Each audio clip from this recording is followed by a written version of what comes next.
Next up, we move from generations to AI. AI is really taking center stage. So please welcome for our second Spark Talk, an executive with Sargento Foods, Holly Baumgart. Holly. Hi, everyone. Great. Thanks for allowing me to be here today. It's a pleasure to be with you all. The one thing that I would like you to take away from today's discussion is that AI is not a tool. It is a labor force. And for many years, we as board members have been governing people and technology as pillars, somewhat integrated, but often as separate pillars. And what GenAI has done has collapsed those pillars into a new workforce that is available to us, that is scalable, it's fast, it's exciting to employees, it has the opportunity to take us to new places, it can go deep if it needs to, it's efficient, it's articulate, and it's at the ready. What it isn't, though, is it does have its own challenges, and we as board members have to be aware of that as well, because it can be inconsistent and it does need to be managed. How many of you in this room are a data scientist? I see one person. Okay, great. Well, the good news is, welcome to that data scientist. The good news is as board members, we don't need to be data scientists, right? But we do need to be AI literate. And that's what I want to talk to you about today, is how to think about this transformation as a workforce as an opportunity to help your boards and the management teams that you serve become ready for this workforce transformation. By a show of hands, how many of you as board members have talked about the workforce transformation in the last 6 months at your boards? A good number of you. Great. That's very exciting. And I think that that conversation will continue. And I hope to share with you today some questions that you can consider asking on your boards. So let's get into it. Let's talk about board readiness and organizational readiness for the workforce transformation. And I like to think about this in 3 different layers. First is the work itself. So what type of work needs to be augmented or autonomized by the use of AI? The risk, and what are the risks associated with doing so, including is the data ready and what control points do you have to establish? And then lastly, the impact on people or people readiness. How are people in the organization going to be ready for this shift? And that includes measuring things like adoption and the training programs that your organization might be offering to help folks along that journey. So I'm going to dive deeper into each one of those areas. And the first one is about the work itself. So a question that you as a board member could consider asking is, where do I allow experimentation? Where does the organization allow experimentation in the use cases that they're implementing? And where should we develop control points to ensure that the work that's coming from AI is appropriate for our organization? So that might be something that you can consider asking about. And I just want to provide an example. How many of you are on boards where human safety or the safety of employees is paramount? A lot of people here. I serve on a board where we have farm workers. I work at a company that has a manufacturing environment. I also serve on a board where we have employees going into homes to do elderly care. So human safety is paramount. And there's some very interesting AI tools that are coming on the marketplace that actually analyze company data, can provide recommendations for how to improve safety within your organizations, and also get into the detailed layer of actually helping employees understand how to work machinery and providing on-the-job contextual recommendations. Can you think about how powerful tools like that can be, but also how risky they could be if not implemented appropriately, right? So I think a great question to continue to ask is, where is experimentation and where are the control points within those processes? The next area I wanted to talk about is risk. And so a question that you might consider asking on your board is, where is the data ready for us? Where do we have data best practices and data management established so that as we implement AI tools and use cases, we are prepared for that shift. So I think that's an important thing to ask about. I'll give you another example. I work at an organization right now where we're piloting a very cool AI tool that helps train new employees and incoming executives on the company culture. It actually, you can speak into the tool. It provides day-to-day coaching.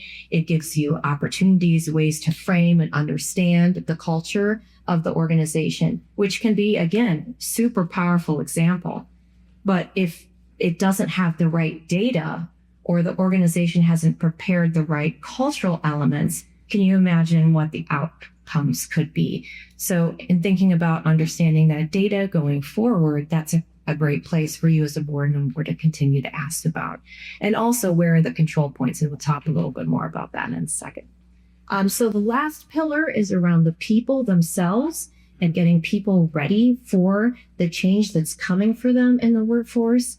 And I think it's great to be able to ask on your boards what kind of training is being implemented to help employees along that journey. And oh, by the way, this people pillar can be measured. It can be measured and it can be reported on to make sure that your organizations are helping to evolve the human context and the people involved in that.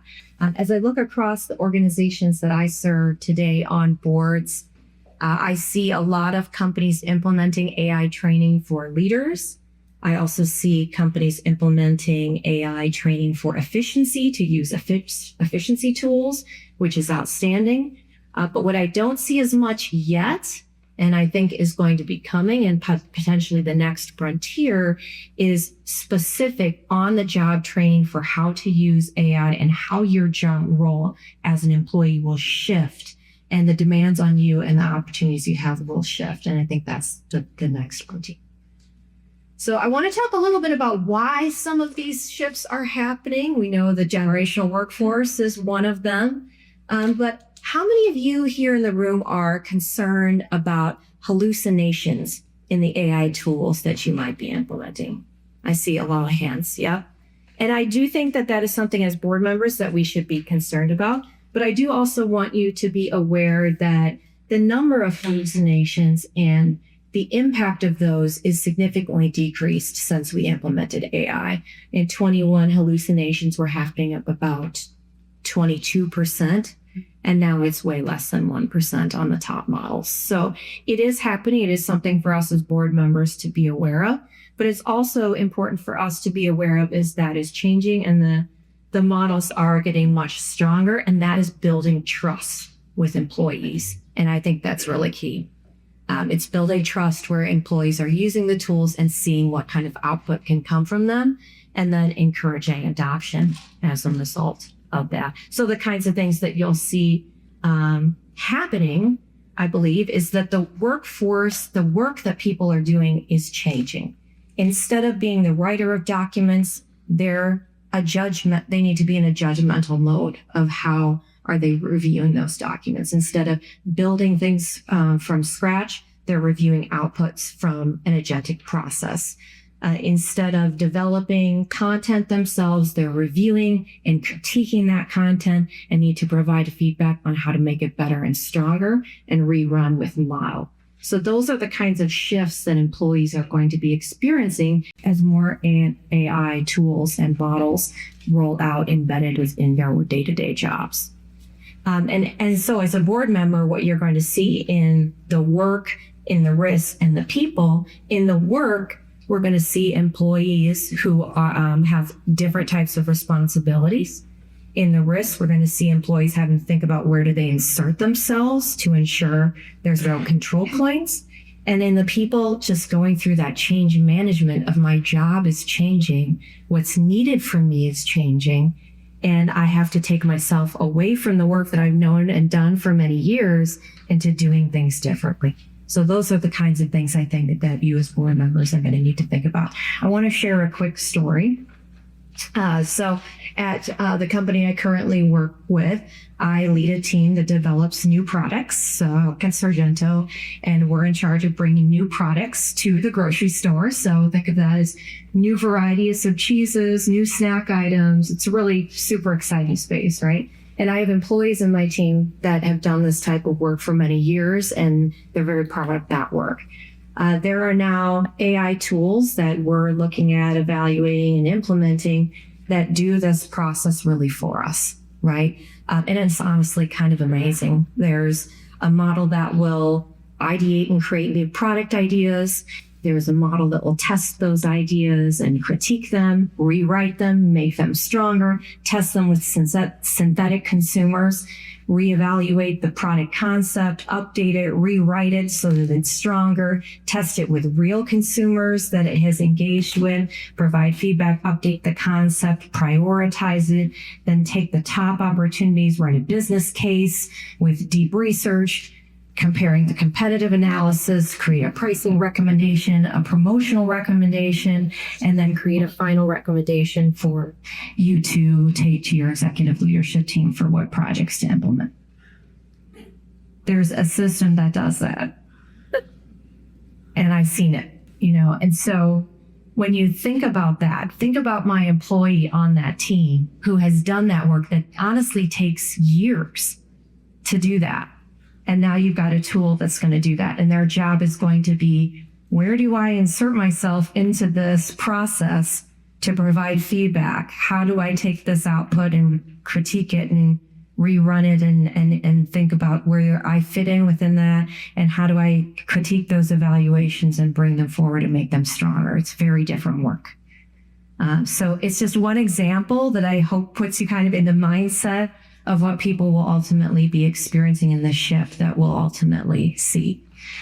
So where can you guys go as board members to get help when thinking about AI and some of these questions that you might want to be asking to help your organization during this transition and this transformation? NACD does have some materials on their website. There's a framework for how to evaluate AI as a board member. It's called Implementing AI, so check that out on the NACD website. I think having a framework is nice. I mean, the one I gave you today was around the work itself, the risk, and the people. But there's different frameworks that you can evaluate using. And just like we did as board members for cyber, it's nice to have a framework that ladders up and aligns to the organizational strategy for the organizations that you serve. I'm also going to send you a document with some questions. So you'll receive that tomorrow in your email with questions that I highlighted today and areas for you as a board member to ask about. So hopefully that will be helpful. And I think just kind of coming back to what you can do either tomorrow or on Monday as a board member is start to think about these areas for you to ask about. So back again in the work, I think one thing to think about there is first, starting off by asking about what your organization's strategy is for AI, if you haven't seen that. And if they don't have a distinct strategy, it could be embedded in their corporate strategy. We didn't talk a lot about strategy today because the topic was about workforce, and I want to get into that. But I do want to acknowledge that everything related to this workforce transformation should be aligned to your company's AI strategy and be an element incorporated within that.